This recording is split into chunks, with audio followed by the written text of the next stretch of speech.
من اهالي بورسعيد. تمام. والاصابه كانت محمد محمود في التحرير، ازاي بقى؟ هقول لحضرتك على حاجه، احنا هنا يعني احنا مشاركين من 25 يناير في بورسعيد، بننزل على طول مسيرات في بورسعيد. بس المشكله اللي احنا حصل عندنا يوم 18 اللي هو قبل اصابتي بيوم.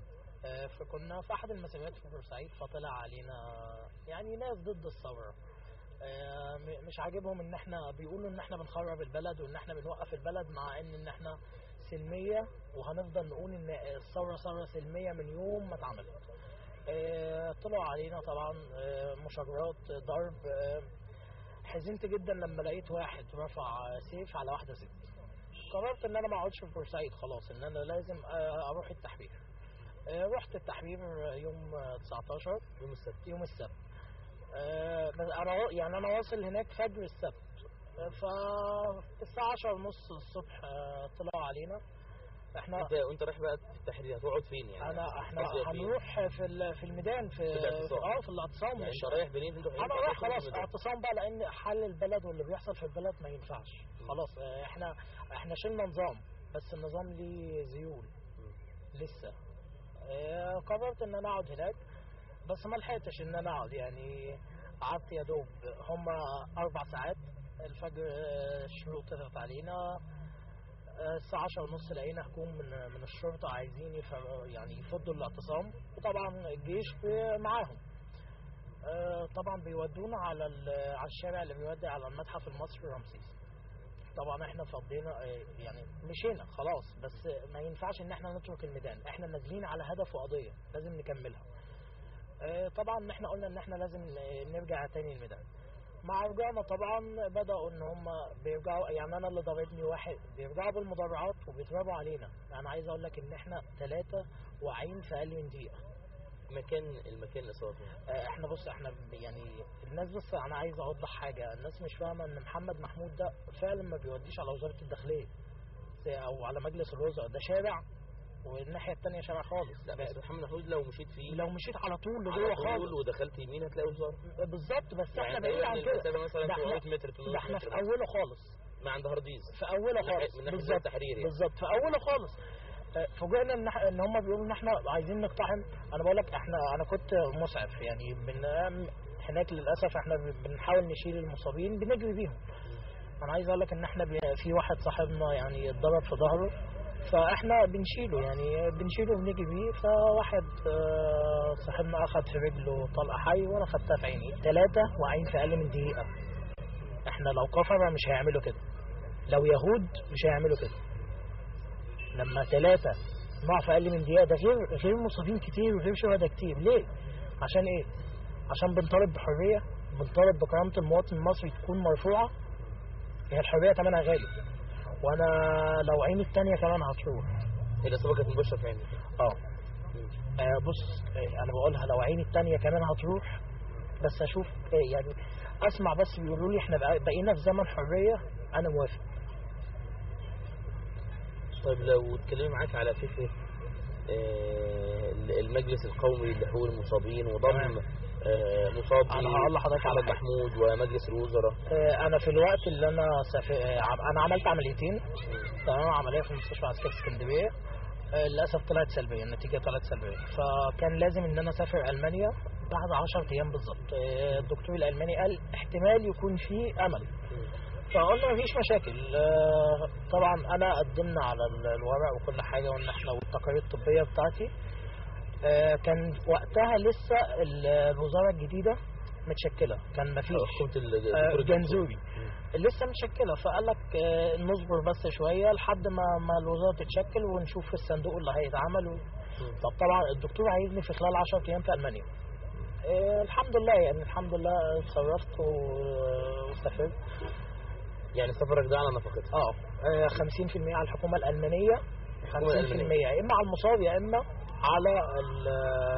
على الحكومه المصريه. ده الضحايا الثوره بس، المصابي الثوره. فانت ال 50% بتاع الحكومه الالمانيه دفعوه.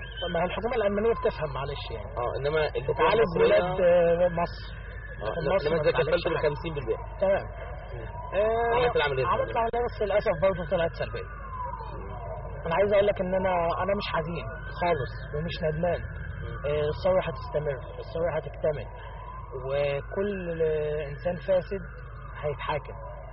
احنا مطالبنا مش صعبة خالص. طب انت دلوقتي انت كنت يعني دراستك او شغلك انا بكالوريوس حاسب آلي، بشتغل مهندس شبكات في شركة ترينتو ايجيبت، يعني مش بلطجي. اتأثرت بموضوع الإصابة في الشغل؟ لا خالص. انا الحمد لله يمكن عندنا في الشركة متفهمين جدا ان احنا كنا ما بنعملش حاجة غلط، ان احنا عايزين نعمل نازلين ثورة، نازلين عشان نحرر بلد. طيب الانعكاس ده في البيت عندك، يعني دلوقتي في 25 يناير جاي، في تخوفات من اللي هيحصل هكلمك فيها، بس انا عايز تقول لي جانب البيت عندك عامل ايه دلوقتي؟ جانب البيت ان احنا مقررين، يعني انا وحيد لوالدتي، والدي متوفي، فمقررين انا ووالدتي ان شاء الله ان احنا هننزل ميدان التحرير. انتوا الاثنين باذن الله. طب ايه رايك في ان في تخوفات من دعوات لشغب وهجوم على منشآت وتدمير لمنشآت الدولة؟ انا هقول لحضرتك على حاجه، كل ثوره ولها ثمن، تمام؟ احيانا البلطجيه بتدخل في النص. خلينا نكون صراحه، لان معلش الثوار في مصر الثوار الحقيقيين 20%، والباقي يا اما بيتفرج، يا اما في 10% بلطجيه، يا اما في فلول. انا بكلمك بصراحه. ده انت شفته، يعني انت حسيته في الشارع؟ انا حسيته بس في بورسعيد وفي التحرير. انا ليه اعتب بس على بورسعيد في حاجه، نفسنا بجد حسوا ان الثوار دول مش بلطجيه. يعني انت انا دلوقتي مهندس، بلطجي ازاي؟ او انا يعني محتاج ايه عشان انزل؟ انا يعني سوري، انا هقول بس اللي خلاني انزل من 25 حاجه واحده، ان انا قدام بيتي في يعني صندوق قمامه، لقيت 2 ستات بيتشكلوا على شنطه فيها اكل. هل مصر وصلت ان شعبها ياكل من القمامه؟ هل مصر وصلت لكده؟ قررت ان انا انزل، ومش بص انا مش ما كانش ليك اي نشاط سياسي قبل 25؟ لا خالص. لا، بس بعد الموقف ده نزلت وقررت ان انا اكون متواجد، وان انا احاول بقى ان احنا نخلي مصر دي في العالي. ما ينفعش. انا يعني في المانيا الناس بتقول علينا ان احنا احسن شباب في العالم، ويا ريت شباب مصر يبقى هم شباب المانيا. في المانيا بيقولوا كده؟ في المانيا بيقولوا كده. للاسف عندنا في مصر ما بيفتخروش ان احنا ثوار، ما بيحبوناش بمعنى اصح. يقول لك لا دول بلطجيه، دول بيخربوا. بس ده مش شعور عام يعني مش شعور عام، يعني ده متواجد بس مش شعور عام عند كل الناس. للاسف للناس اللي هي عندها الخوف. الاعلام اللي هو تابع للحكومه المصريه وتابع للمجلس العسكري، اللي من الاخر بيخاف، بيضلل الحق، بيظهر ان احنا بلطجيه. انا عذرهم جدا ان هم مفكرين عننا ان احنا كده، بس المفروض ان هم يفوقوا قبل 25، يفوقوا يعرفوا ان خليهم معانا عشان نعدي البر الامان بمصر ان شاء الله، عشان كلنا نبقى ايد واحده ان شاء الله. يا اسلام، خلينا يا احمد، دلوقتي في كلام كتير قوي على 25 اللي جاي، والناس بيتكلموا ما بين هنحتفل ب 25 والذكرى الاولى للثوره، وما بين دعوه للمظاهرات والاحتجاجات، وبرضو المظاهرات والاحتجاجات في بعض الدعوات او التخوفات من حدوث بعض الشغب والهجوم على بعض المؤسسات. انت رايك ايه بقى في 25 اللي جاي؟ هو اللي الناس يفهموا هو يحتاج تاني ليه؟ احنا طلبنا الناس الحكومه اللي هي الانتقاليه تمسك، والناس مسكت، وكل الناس مقتنعه بكمال الجنزوري، مفيش اي مشاكل، بس هو شويه وقت. مفيش مشاكل ان احنا نصبر، نصبرنا السنه عدت اهي، عدت بالوحش وعدت بالحلو، هنصبر نديله فتره بس على الاقل لحد الفتره اللي جايه. يعني انت شايف ان الافضل لينا، او يعني اللي انت وجهه نظرك الناس تحتفل ب 25 ولا تحتاج ب 25؟ تحتفل ب 25، ده شرف لينا. الاسلام كان بيقول ان احنا بره شرفوا بينا. طب ليه بقى اهدي مننا بنيته؟ ليه بعد ما وصلت السنه دي كلها ووصلت الناس كلها تفتخر بينا وتقول احنا احسن شباب في العالم، ليه اهدي كل ده تاني؟ ومع ان المره دي لو حصل شغب في اي حته في مصر خلاص دي مصر انتهت. مصر انتهت خلاص. يعني هي يعني الناس مهيئه. انت خايف ان يحصل ده؟ طبعا. لان انا ما ينفعش اعيش من غير امان.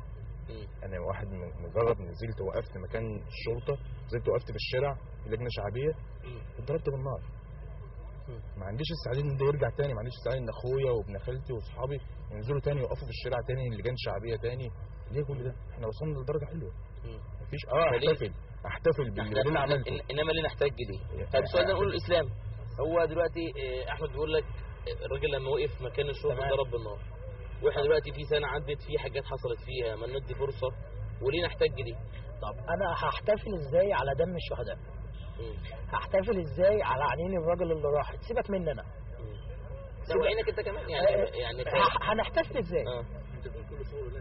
ما هي كل ثوره ليها ثمن، انا معاك يا احمد، ولازم ندفع احنا الثمن. طب ما احنا دفعنا الثمن، بس الاعتراض يا احمد لازم احتفل بقى، ما ندح يعني وقفت عشان عينيا راحت، تمام، الحمد لله ده شرف ليا، تمام، مش حاجه وحشه. يعني ليه بقى اكرر ده تاني مع ان احنا ماشيين في الاحسن؟ ما احنا يا احمد اعترضنا على حاجه واحده. انت عاجبك اللي حصل للشهداء عامه بعد تولي الجيش؟ خلي بالك الاعتراض مش على حكومه الجنزوري. اول ما اتكلمت يعني انا اعتراضي مش على حكومه الجنزوري، انا اعتراضي على المجلس العسكري، والمجلس العسكري حاجه والجيش حاجه ثانيه. تمام. نفسي الناس تفهم كده، الجيش ده جيشنا، الجيش ده اهالينا، الجيش ده اخواتنا. مش انا هعترض ليه برضه؟ لكن المجلس العسكري الرؤوس اللي هم موجوده، احنا دلوقتي بنعترض على حاجه. انت دلوقتي ليه ما تسلمش سلطتك لسلطه مدنيه بحيث توصل لبر الامان؟ طب وليه الكلام ده ما يبقاش بعد 25 يناير الدنيا تهدى والناس تفكر ان اليوم ده يعدي بخير، ولو عدى بخير كل حاجه هتحصل كده. يا احمد مصر بخير، اقسم لك بالله. هو ليه وانا مصري وبورسعيدي بالظبط في تراب الارض دي، ولو عمره كله راح في تراب الارض دي انا مش ندمان، تمام، بس اندم لو رجعت لورا، انا عايز امشي لقدام. يعني اذا احمد فوزي يرى انه احتفال ونتوقف عن الاحتجاج، اسلام يرى انه احتجاج والمطالبه باستمرار سلميه الثوره والقصاص حتى تستمر، حتى استكمال مطالب الثوره. هذا هو الحال. اقول لحضرتك على حاجه بس، ده مطلب في هذا النقاش، وفي ظن في كثير من وده مطلب الاماكن في ورقه. انا يعني يا ريت بس القناه تجيبه. العدل البطيء يساوي ظلم محقق. يعني هذه احدى السلاسل البشريه. بالظبط. السلاسل البشريه بالامس كانت في 16 محافظه، واليوم ايضا في بورسعيد كانت بالامس موجوده، واليوم ايضا كان هناك سلاسل بشريه. بعد الفاصل في فقرات اخرى وفي لقاءات اخرى مع اخرين من اهالي بورسعيد. اشكر احمد فوزي، شكرا لك يا احمد، واشكر اسلام عز الدين، شكرا لك يا اسلام، والف سلامه عليكم وعلى عيون كل المصابين، وان شاء الله باذن الله ما حدث لن يضيع هدر ان شاء الله باذن الله. نلتقي بعد